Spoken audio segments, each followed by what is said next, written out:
So about 2 years ago, I had a casual conversation with a colleague of mine from the University of Warwick. And we talked about faith, and more specifically, what makes your faith yours? Sorry about that. What makes your faith yours? And so specifically for these kinds of questions, it's more like throwing spaghetti against the wall until it sticks. And that's exactly what happened. At one point, he shared an ideology that really resonated with me. Our conversations about morality, purpose, life and death were simply dumbed down to balloons. Seriously? How can he say and propose that each person in this very room's spiritual journey could be as simple as a balloon tied to them by some piece of string? Now hear me out here, it gets very interesting. Much like these balloons, which come in different shapes, colors, and sizes, who's to say that our personal beliefs don't do as well? In fact, we can push this metaphor further and talk about the contents of said balloons and how their helium and air defines our religious compositions. So for some of us, they tend to be more dense and rigid, cemented with traditionally passed scriptures and generationally passed cultures. And those ones tend to weigh on the heart a lot more.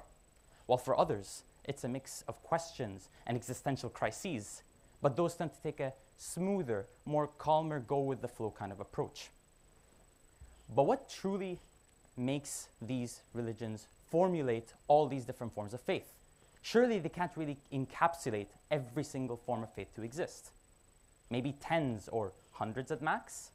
According to Pew Research, as of today, there exists roughly 10,000 different religions. And if that in of itself doesn't encapsulate how many balloons there are, then you should know that humanity since the beginning of mankind has worshipped 18,000 different deities and gods, spiritualizing through these religions since the very beginning.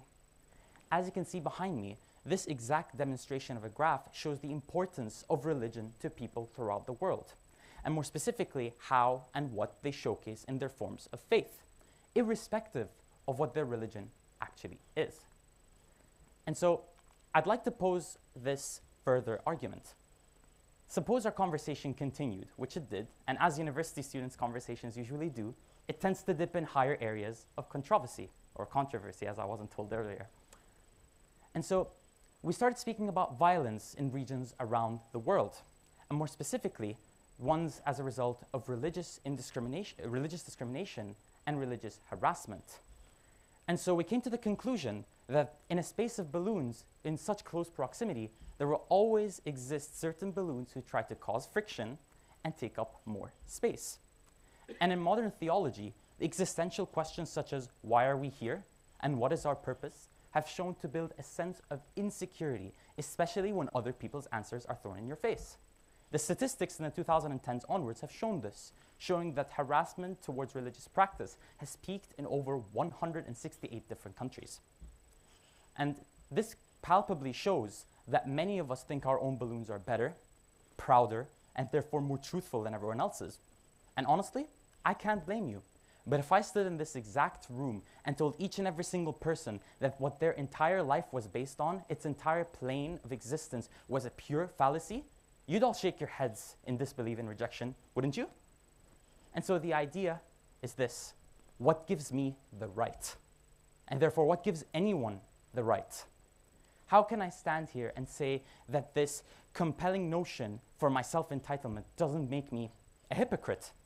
And so to answer these questions, there's an even better question to ask. What if, in a sudden twist, our balloons, which were tied to us by this string, were snipped? And so, suddenly, we feel humbled. Suddenly, we feel grounded, because our balloons, in one way or another, simply float. And that's the beauty of it. It's not about whose faith is right and whose religious views are superior. It is about understanding that each of us is on their own journey. Our balloons are a symbol for our meaning, our search for this meaning, and therefore our connections, questions far greater than ourselves. It is about understanding that these balloons themselves not only tie us to our faith, but tie us all together. It is about understanding that throughout these searches for our meanings and our value, that we can truly understand who we are as humans. And so, let me pose the most important hypothetical that all of you would be curious to hear about.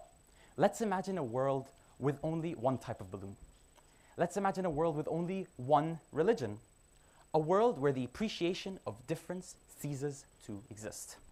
According to the American Psychological Institution, it has been shown that environments with a lack of religious diversity have experienced psychological vulnerabilities that lead to cult-like movements and activities.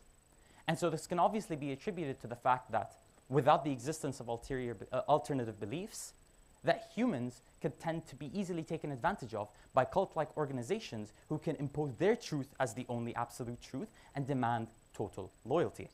And that's kind of scary, isn't it? Let's dig further. In theology, comparative studies are very crucial in posing such points across. And I think one of the most important ones is the one by Harvard University.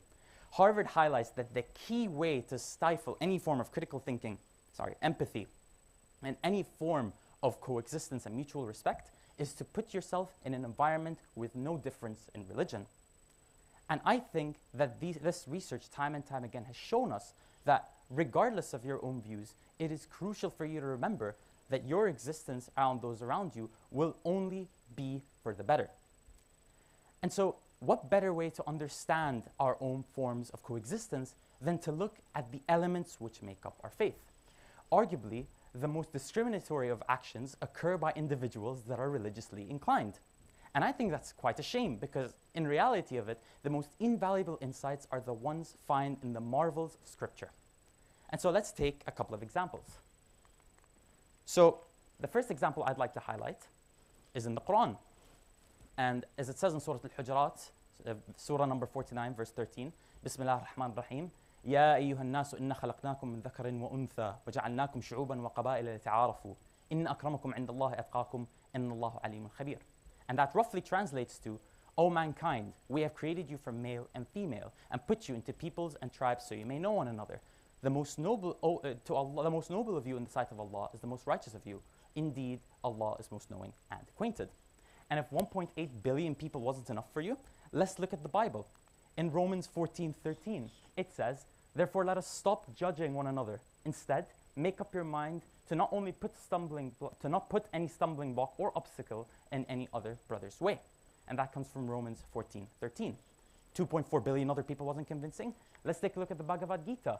He is a perfect yogi who, by comparison to his own self, sees the true equality of all beings in both their happiness and their distress, O Arjuna. And so these three religions are practiced by more than half of the entire population. Though you can see that there is a recurring pattern in other forms of faith as well. In the Torah's Leviticus 19:18, do not seek revenge or bear a grudge against any of your people, but love your neighbor as thyself. I am the Lord. And even in the Dhammapada, where there's a timeless Buddhist teaching, which says hatred does not cease by hatred, only by love, for that is the eternal rule. And so after understanding all of these different quotes from different scriptures and understanding that we can mold our tolerance together, what difference does it truly make? I mean, how can societies truly gain any form of success from this religious acceptance? So let me give you the best and final case study. In accordance to the Global Peace Index, societies which have shown their acceptance to a variety of faith have expressed social cohesiveness, lower conflicts and thereby lower violence, and indeed higher levels of productivity. And so let this be a reminder to not just acknowledge the diversity, it is about actively engaging in the matter. Education, interfaith dialogue, policies, all of which are countless opportunities to build the framework which involves us as an inclusive society. Because at the end of the day, it is about us transforming our reality, and it is not just about you. Sure, religion will pose the most profound of questions, each of which we will have to answer to ourselves. But the existence of a variety of faiths should not hinder this search for understanding. Rather, it should be an appreciation for the fabric which weaves our humanity. It should be a reminder for us that the existence of multiple faiths can help us together as a human race pursue our own knowledge and pursue our own key search for what fulfills us. It is only when we hold the balloons in our convictions that we look both within and outwards to appreciate the beauty and strength found in the colors and the beauty in the shapes that they bring. So let us not forget to nurture and unlock the richness of this religious diversity, for it is only when we look within that we can finally soar once more as balloons in harmony. Thank you.